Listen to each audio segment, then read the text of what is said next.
이 시간에는 왕으로 오신 예수 그리스도라는 제목으로 우리가 함께 하나님의 말씀 은혜를 나누고자 합니다. 여러분 혹시 원래 오늘 주일날, 오늘 뭐 평소와 다름없는 주일이지만 다른 교회는 오늘을 어떻게 지키는 줄 아시나요? 네, 오늘 사실 추수감사 주일입니다. 추수감사 주일인데 우리 교회는 아직까지 한 번도 추수감사 주일을 제대로 지켜본 적이 없어요.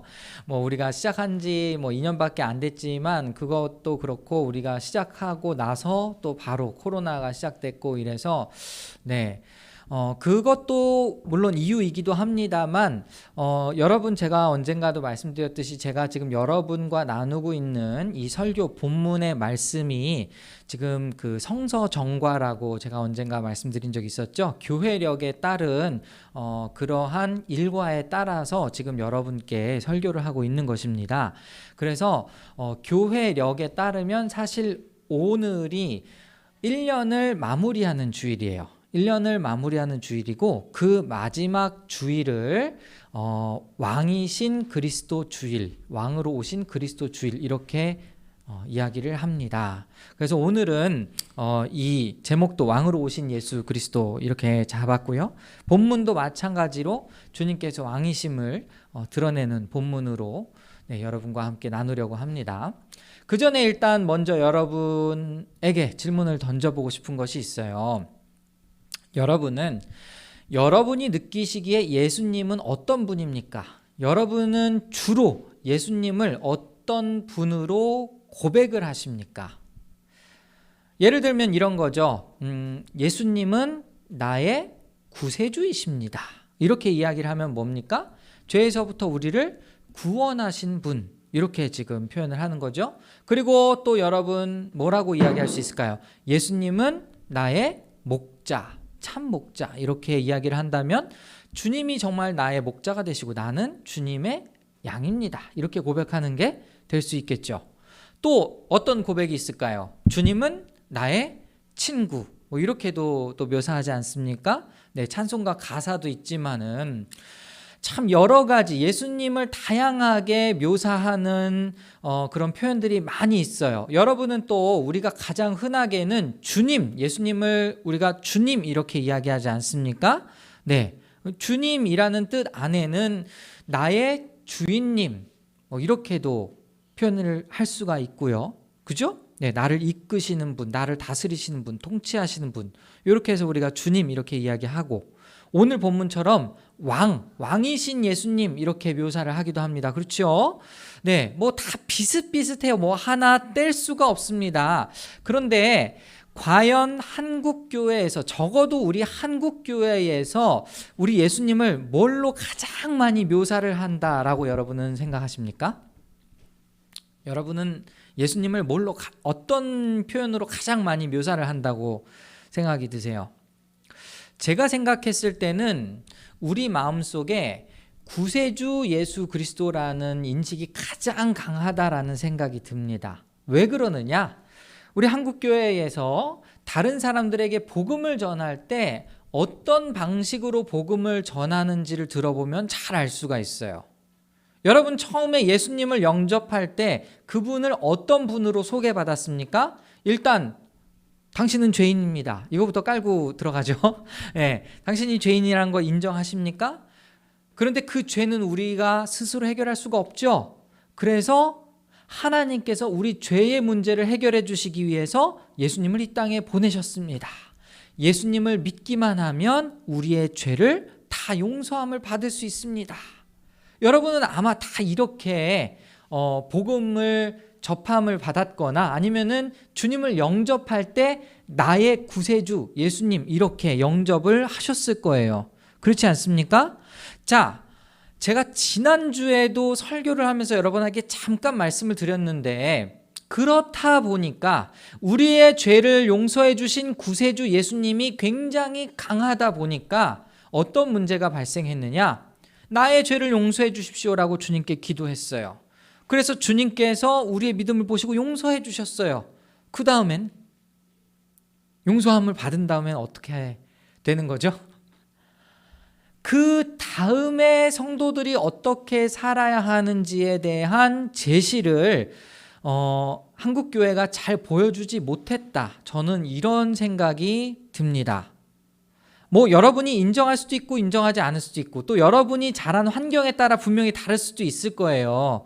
그런데 어쨌든지 간에 지금도 우리가 계속해서 예수님 복음을 전해야 된다라는 그 개념 안에는 우리의 죄를 용서함을 받고 궁극적으로 어디 가는 게 목표? 천국 가는 게 목표. 그럼 여러분 이제 여러분 다 예수님 믿잖아요. 그죠? 여러분 예수님 믿고 죄사함 받고 이제 죽으면 천국 갈 거 믿습니까? 네, 한 명만 가네요, 천국에. 아마 여러분은 다 그렇게 생각을 할 거예요. 내가 믿었으니까 이제 천국 갈 것이다. 그럼 이제 여러분 다 천국 간다 치고 그럼 오늘을 어떻게 살 거냐? 라는 질문에 상당히 대답을 주지 못했다라는 거예요. 그것은 우리가 예수님을 구세주로만 생각하는 경향이 굉장히 강하기 때문에 라고 저는 말씀을 드리고 싶습니다. 예수님이 왕이라고 생각을 한다면 진짜 이 땅을 통치하고 다스리는 왕이에요. 그리고 예수님이 뭔가 우리나라 헌법을 예를 들어서 우리나라 헌법을 예수님이 직접 다 정하셨다고 생각을 해보십시다. 그러면 여러분 그거 지키겠어요? 안 지키겠어요? 지키겠죠. 그죠? 예수님 믿는 사람인데 당연히 예수님이 우리나라 헌법을 세우셨다라고 한다면 당연히 그걸 지키려고 하겠죠. 그런데 그 개념이 너무 부족한 거예요. 그러다 보니까 교회에서 이제 예수님을 잘 믿고 죄사함을 받은 사람들이 교회에 오랫동안 다니게 되면은 이런 문제에 봉착하게 되죠. 그런데도 죄를 짓게 되는 거. 그죠? 예수님 믿어서 죄사함을 받고 그리고 교회를 계속 다니면서 일주일에 6일 동안은 세상에서 살면서 수많은 죄를 짓는 거예요. 그러니까 또 계속해서 내 마음속에 막 갈등이 생기는 거예요. 또 죄를 짓는데 어떡하지? 그러면은 이걸 교회가 또 뭐라고 가르쳐 줄까요? 매일매일 회개해야 된다. 네, 기도와 말씀으로 이겨내야 된다. 사실 기도와 말씀은 어떻게 보면 매우 당연한 겁니다. 무엇이냐면 제가 언젠가도 여러분께 말씀드렸듯이 여러분이 하나님을 사랑한다면 사랑하는 사람하고 교제를 나눌 때의 그 시간을 보내는 만큼 하나님과 시간을 자연스럽게 보내는 게 당연한 거예요. 기도와 말씀 너무 당연한 거죠. 근데 그 당연한 기도와 말씀 그 이상 어떻게 적용해야 되는지 어떻게 살아야 되는지 그걸 잘 못 가르쳐 주지 않았을까? 예를 들면 여러분 오징어 게임 보셨어요? 본 사람? 타락한 사람 2사람밖에 없네. 아니에요. 저도 손 들었으니까 저도 봤어요. 오징어 게임이 굉장히 너무 막 유행하다 보니까 저도 궁금하더라고요. 이게 도대체 무슨 내용이길래. 그리고 또 하나 궁금했던 건 뭐였냐면 그 오징어 게임이라는 시리즈 안에서 그 드라마 안에서 교회가 굉장히 특히 목사에 대해서 굉장히 부정적 인식을 준다라는 그런 얘기가 있었어요. 그래가지고 뭐 이런저런 게 궁금해서 저도 오징어 게임을 봤습니다. 봤는데 뭐 재밌기도 하고 뭐 잔인하기도 하고 왜 사람들이 이걸 보고서 목사에 대해서 인식이 굉장히 부정적으로 나와 있다라고 하는지 그게 다 이해가 되더라고요. 근데 이제 그 유튜브 같은 데를 보면은 기독교 매체에서 대체로 어떤 식으로 얘기하냐면 이거는 거의 뭐 사탄이 만든 드라마예요. 그러니까 결론이 뭡니까? 보지 말아라예요. 어떻게 생각하십니까? 제가 아까 농담 삼아 얘기했던 그 타락한 사람 2사람이라는 게 진짜로 타락해서 본 거예요? 여러분 어떻게 생각하십니까? 조금 여러분이 계속해서 제가 던지는 질문을 계속 잘 한번 생각해 보시기 바랍니다. 이거 보면은 사탄의 자식이 되는 건가요? 아니면 보면 그것이 과연 우리를 물들게 할까요? 근데 교회는 항상 매사에 그런 식으로 가르쳐 왔죠. 그러니까 죄를 지을 것 같은 것에 대해서 사람들이 문제를 가지고 오면 그걸 가지고 죄를 차단할 수 있는 그런 방법만 가르쳐 줬죠. 그렇지 않습니까? 그러니까 우리가 예전에 세월호 사건이 일어났을 때도 정부에서 모든 수련회 전면 금지라고 했을 때 굉장히 비합리적이다라고 느꼈던 그런 감정 혹시 기억나시나요? 그때 여러분이 학생이었는지 모르겠지만은 아무도 없었겠네. 아닌가? 네. 근데 우리가 다시 한번 곰곰이 생각하면 그런 것에 대해서는 굉장히 조금 불합리하지 않을까? 이런 생각 좀 가져본 적 있지 않으십니까? 교회에서 계속 항상 그렇게 얘기해왔다는 거예요. 죄를 지으려고 하면 특히나 뭐 술자리 같은데 대학생활 이제 고등부에서 대학교로 딱 오면은 그때 이제 그 교회에서는 거의 뭐 비상이 생깁니다. 어떤 종류의 비상이냐면은 이제 고등학생들이 그 지금껏 누리지 못했던 자유를 만끽하기 때문에 걔네들 술 문화에 접하고 막 그럴 수 있기 때문에 그런 거 다 이제 어떻게든지 못 가게 막아야 되고 아니면 더욱더 많은 교회 프로그램으로 교화를 시켜야 되고 근데 그렇게 하다 보니까 어떤 일이 또 일어나요? 이제 세상 사람들하고 못 노는 거예요. 조금 나쁘게 부정적으로 얘기하면 사회 부적응자가 생깁니다. 네. 말짱이 교회에서는 너무 신앙생활을 잘해요. 교회에서는 정말 형제님, 자매님 이렇게 얘기하면서 인정도 받기도 하고 사랑도 받기도 하는데 교회 밖으로만 나갔다고 하면은 뭐 엄마 아빠 술 마시지 말라 그랬어 이렇게 얘기하면서 그냥 단절을 해버리고 철벽을 쳐버리고 자 그러면은 그게 과연 세상의 빛과 소금이 될 수 있는 방법인가? 그렇게 하면 세상의 빛과 소금이 될 수 있습니까? 힘들 것 같아요. 이미 벽을 다 쳐놨어요. 나를 죄로부터 공격받을 수 있는 모든 요소들을 다 막아놨어. 이렇게 다 막아놓으니까 그럼 이제 정작 내가 세상의 빛과 소금이 돼야 되는데 교회 안에서 너무 빛나는 빛이 되고 소금이 되었죠. 예? 교회 너무 빛나. 교회에서는 교회 밖에서는 존재 자체도 몰라요. 그럼 좀 문제가 있죠. 그게 어디에서 문제가 비롯되었다? 제가 생각했을 때는 구세주 예수 그리스도라고만 배웠기 때문에 그런 것이 아닐까. 나의 죄, 내 개인적인 죄의 문제를 해결할 분으로서만 예수님을 생각해 왔기 때문에 죄 문제 외에는 예수님하고 뭔가 어떤 교제도 없는 거예요. 그냥 내가 오늘 죄를 지어서 그날 내가 자기 전에 기도를 할 걸 생각해 보니까 내 죄를 지은 것밖에 생각이 나지 않는 겁니다. 그러나 오늘 본문에서 이야기하고 있듯이 명확하게 주님은 왕으로 오셨어요. 그런데 특별히 오늘 본문에서는 예수님이 어떻게 왕이 되셨는지가 잘 드러나 있습니다. 오늘 본문을 보시면 일단은 33절에 빌라도가 다시 관저 안으로 들어가 예수를 불러내서 물었다라고 시작하는데 다시라고 이야기하지 않습니까? 처음에 유대인들이 28절에요. 제가 읽어드릴게요. 사람들이 가야바의 집에서 총독 관저로 예수를 끌고 갔다. 때는 이른 아침이었다. 그들은 몸을 더럽히지 않고 유월절 음식을 먹기 위하여 관저 안에는 들어가지 않았다. 이렇게 시작을 하고 있거든요. 무슨 말이냐면 유대인들이 이 예수님을 잡아다가 빌라도 총독에게로 데리고 왔는데 관저라는 공간, 즉 재판장이라는 공간이 있어요. 그 관저 안으로는 들어가지 않고 밖에 기다리고 있습니다. 그리고 예수님과 이 빌라도만 관저 안에 있어요. 지금 배경이 그렇다라는 거예요. 근데 왜 그런 줄 알아요? 유대인들은 자기들을 더럽히지 않기 위해서 관저 밖에 있었다고 합니다. 그거 어떤 의미가 있냐면 이때 유월절이었기 때문에 유월절에 자기 자신을 더럽히지 않기 위해서. 여러분 유대인들이 굉장히 이방인에 대해서 부정적으로 생각하고 부정하다고 생각하고 그랬던 거 잘 아시죠? 빌라도는 이방 사람이었어요. 그래서 자기가 유대인의 명절인 유월절을 지키기 위해서 내가 부정해서는 안 되니까 관저 밖에 머무르겠다 이렇게 얘기를 한 거예요. 그래서 지금 이 관저 안에는 예수님과 빌라도 밖에 없는 것입니다. 여기서 참 아이러니가 벌어지죠.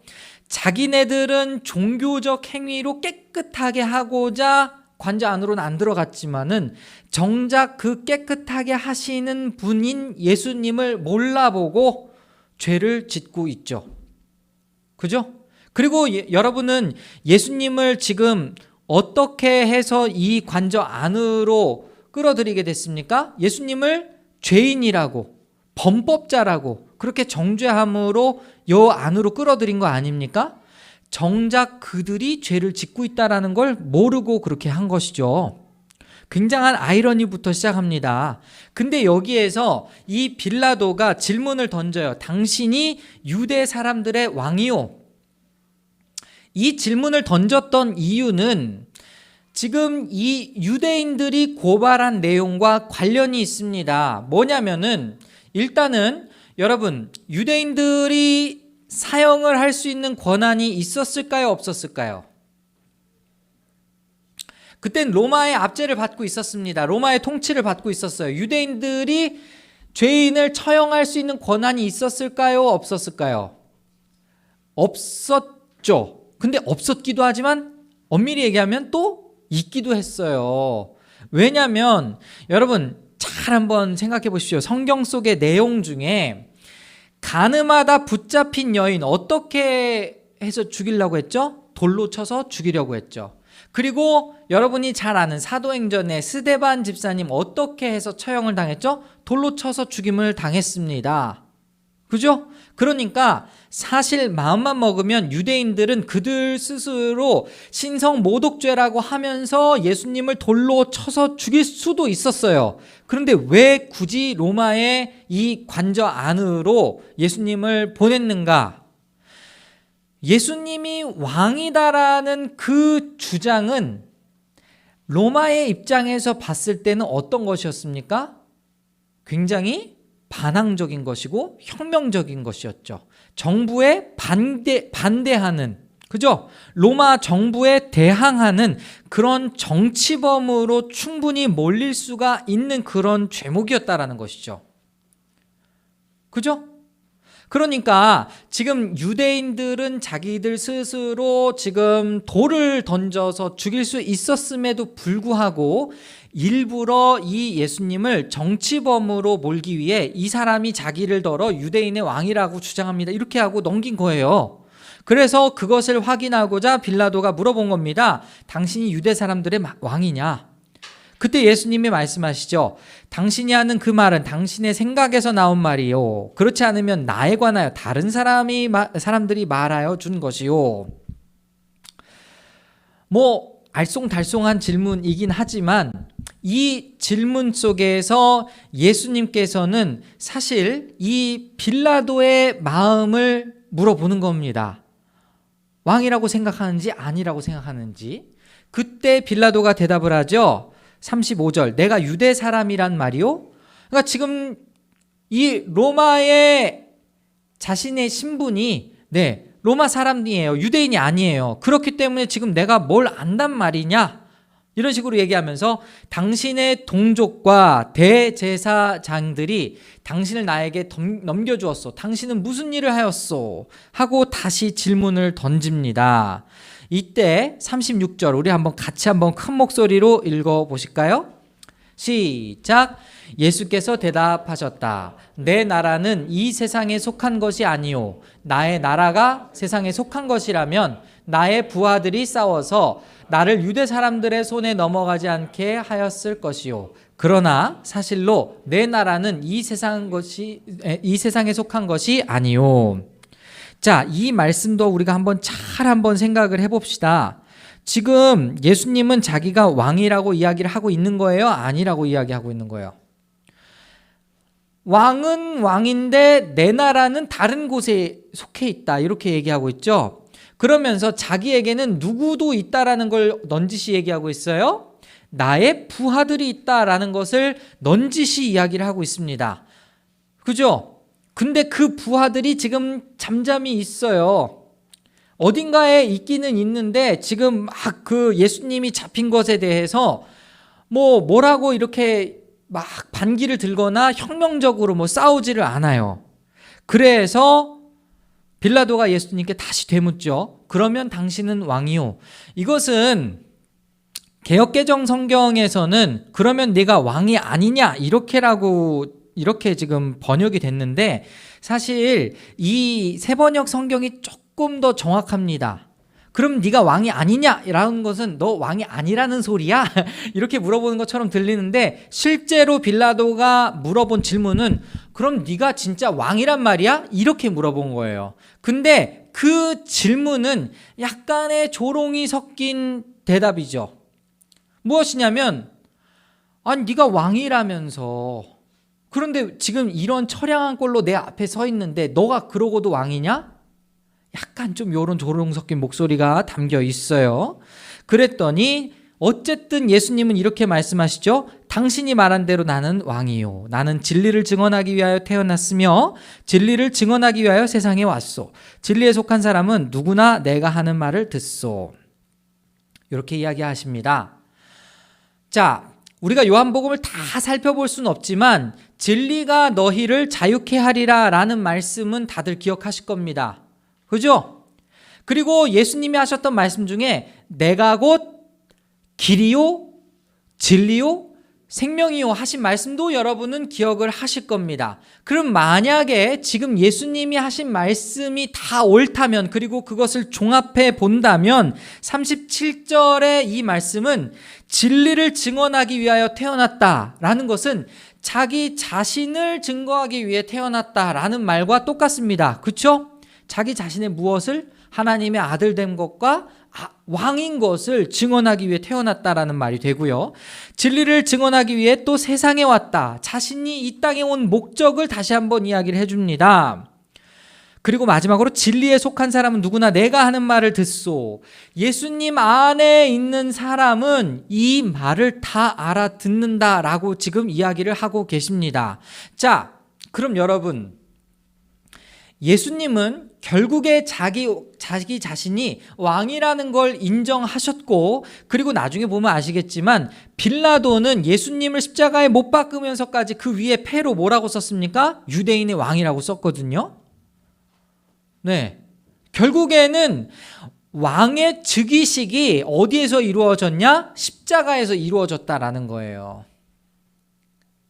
예수님은 자기 자신을 가리켜 스스로도 왕이라고 선포하셨고 실제로 그 왕이 되셨습니다. 어디에서? 십자가에서.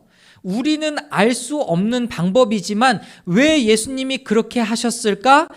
앞서 32절에 이렇게 나와 있거든요. 예수님께서 자기가 어떠한 죽음으로 죽을 것인가를 암시하여 주신 말씀이 이루어졌다.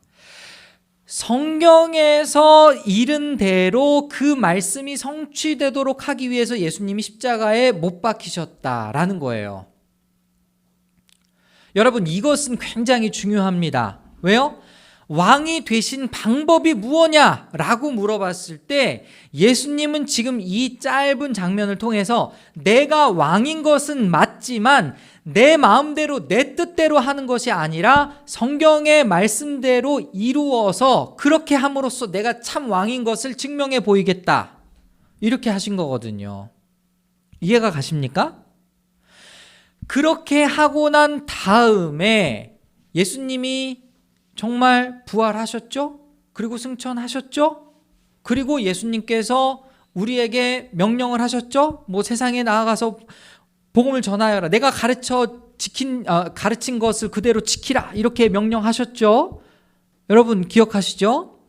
자, 그렇다면 오늘 우리가 잠시 잃어버렸던, 혹은 오늘 우리가 정확하게 알지 못했던 그 예수님을 모시며 산다는 것, 예수님을 왕으로 모시며 산다는 것은 도대체 무엇을 의미할까?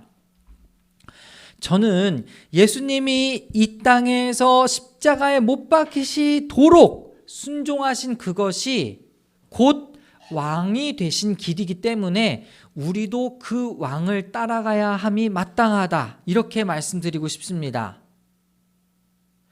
우리는요 계속해서 죄 문제와 싸우고 또 죄 문제와 싸웁니다. 매일매일 그리스도인의 삶의 루틴이 그거예요. 그냥 오늘도 나는 죄인입니다. 그런데요, 예수님은 이 땅에 왕이 되시기 위해서 어떻게 했다? 순종했다라고 제가 말씀드렸죠. 정말 이 자리에서 정말 내가 고통스럽기 때문에 나 십자가 그냥 못 안 박힐래 하고 그냥 내 천군 천사들 다 내려와 하고 그때 막 그 사람들 다 막 불로 태워 죽일 수 있으신 그런 분이셨겠지만 예수님이 왜 굳이 이렇게 고난을 당하셨냐? 하나님께서 명령하신 대로 그대로 순종하심으로써 하나님이 친히 높이실 그때를 바라보았기 때문에. 이게 어디에 나와 있냐면 빌립보서에 나와 있습니다. 빌립보서 2장 5절에서 11절. 여러분, 이것은 그리스도 찬가로 굉장히 유명한 구절인데요. 제가 읽어드리겠습니다. 여러분 안에 이 마음을 품으십시오. 그것은 곧 그리스도 예수의 마음이기도 합니다. 그는 하나님의 모습을 지니셨으나 하나님과 동등함을 당연하게 생각하지 않으시고 오히려 자기를 비워서 종의 모습을 취하시고 사람과 같이 되셨습니다. 그는 사람의 모양으로 나타나셔서 자기를 낮추시고 죽기까지 순종하셨으니 곧 십자가에 죽기까지 하셨습니다. 일단 여기까지 8절 한번 다시 보십시오. 8절 보시면 자기를 낮추시고 죽기까지 순종하셨으니 곧 십자가에 죽기까지 하셨습니다. 이게 바로 예수님이 왕이 되신 방법이라는 거예요. 이해하셨죠?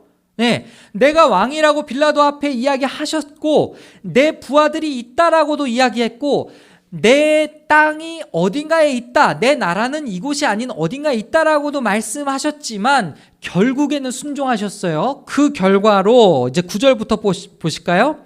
그러므로 하나님께서는 그를 지극히 높이시고 모든 이름 위에 뛰어난 이름을 그에게 주셨습니다. 그리하여 하늘과 땅 위와 땅 아래에 있는 모든 것들이 예수의 이름 앞에 무릎을 꿇고 모두가 예수 그리스도는 주님이시라고 고백하며 하나님 아버지께 영광을 돌리게 하셨습니다. 아멘.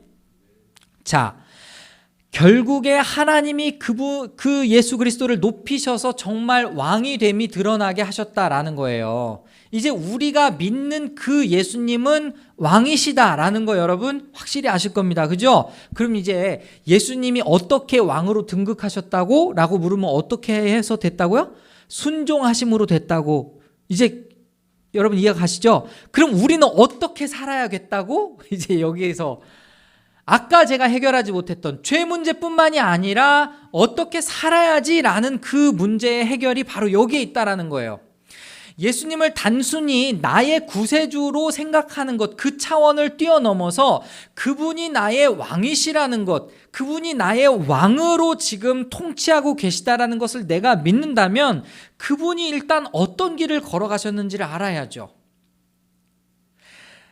빌라도의 법정 앞에서까지도 예수님은 순종을 하셨습니다. 왜요? 예수님은 계속해서 자신의 순환과 죽음 그리고 부활을 예고하실 때, 세 번째로 예고하실 때는 뭐라고 얘기하셨어요? 이방 사람의 손에 넘겨서 나는 죽임을 당할 것이다. 이렇게 점점 구체화됐거든요. 그 말씀이 응하게 하시려고 지금 이 법정에 선 거예요. 그러니까 다시 말하면 하나님께서 예수님에게 요구하신 그 모든 것을 예수님은 하나도 빠짐없이 다 순종해서 이루심으로써 왕이 됐다라는 거예요. 자, 그럼 우리는 그 왕을 바라보는 우리는, 그 왕의 통치를 받는 우리는 당연히 왕이 행하신 대로 살아야겠죠. 그게 바로 순종입니다.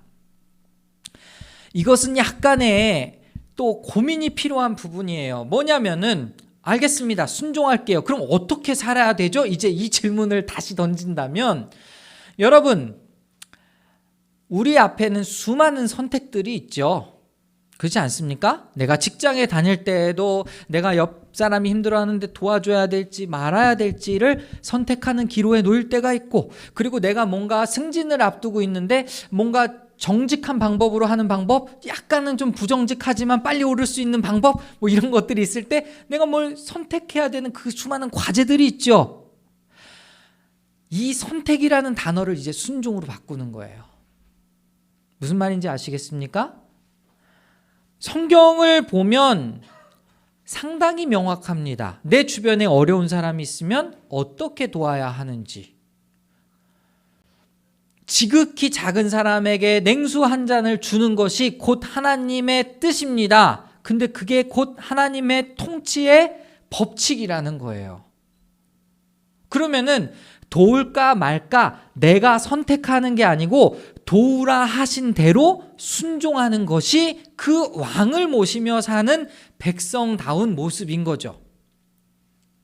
내가 정직하게 일을 할까? 아니면은 조금 부정직하지만 좀 더 빠른 지름길로 갈까? 라는 질문을 던졌을 때 정의로우신 하나님이 보셨을 때 원하시는 그 길로 순종하면서 가는 것이 그 왕의 통치를 받는 백성다운 모습이죠. 이렇게 생각을 해본다면 이제 세상 사람들과 벽을 치고 살 필요가 없습니다. 그 벽은 오히려 허물어야 되죠. 오징어 게임 보지 말아야 할 것이 아니라 오징어 게임을 보더라도 이것이 정말 기독교적인 세계관으로 우리가 어떻게 대응을 할 수 있는지 저는 정말 그런 생각이 들더라고요. 거기에 나오는 목사님이 굉장히 진짜 나쁜 놈으로 나오거든요. 적어도 그런 목사가 아니라는 걸 세상에 보여줘야지. 그걸 안 보면 몰라요. 나는 세상 사람들이 그 목사에 대해서 어떻게 생각하는지. 그렇지 않습니까? 우리는 계속해서 세상의 문화와 맞닥뜨리면서 이런 고민들 하나하나를 순종함으로 나아가야 된다는 거예요. 왜? 우리의 왕이신 예수님이 그렇게 먼저 걸어가셨기 때문에. 오늘 말씀 정리하겠습니다. 여러분, 여러분의 삶에 나의 죄를 용서하신 주님, 나를 천국으로 인도하시는 주님 매우 중요하죠. 그러나 그것만 우리가 알고 살아서는 안 됩니다. 실제로 왕이 우리에게 존재한다라는 것은요, 그분이 원하시는 통치대로 우리가 살아야 한다라는 것을 의미해요. 그분이 다스리시고 그분이 통치하시는데 그분의 뜻을 거스를 이유가 무엇이겠습니까? 나도 나 스스로 그분의 백성이라고 이야기를 하는데 그렇지 않겠어요? 주님은 오늘 말씀에서처럼 끝까지 순종함으로 하나님이 왕이 되게 하셨어요. 우리 역시 그분 앞에 순종함으로 그 왕, 그 나라의 백성다운 삶이 되어가는 것입니다. 이것을 우리가 신학적인 용어, 교리적인 용어로는 성화라고 이야기를 하는 것이에요. 여러분의 삶 가운데 선택이라는 말보다 순종이라는 말이 더 많아지기를 바랍니다. 그 순종이라는 말을 쓰기 위해서는요, 여러분은 하나님을 더 알아야 돼요. 그러니까 여러분의 삶 가운데 말씀과 기도는 매우 당연한 것입니다. 그분과 교제를 해야 뭘 알 수 있죠. 이 말씀을 기억하면서 정말 그분을 왕으로 모시면서 내가 진짜 그분의 백성이라는 것을 세상에 증명한다면, 증거한다면 그 자체가 여러분의 삶이 빛과 소금의 삶인 줄로 믿습니다. 우리 모든 성도들이 정말 그렇게 세상에서 빛을 발하고 짠맛을 내는 그러한 모두가 될 수 있기를 소원합니다.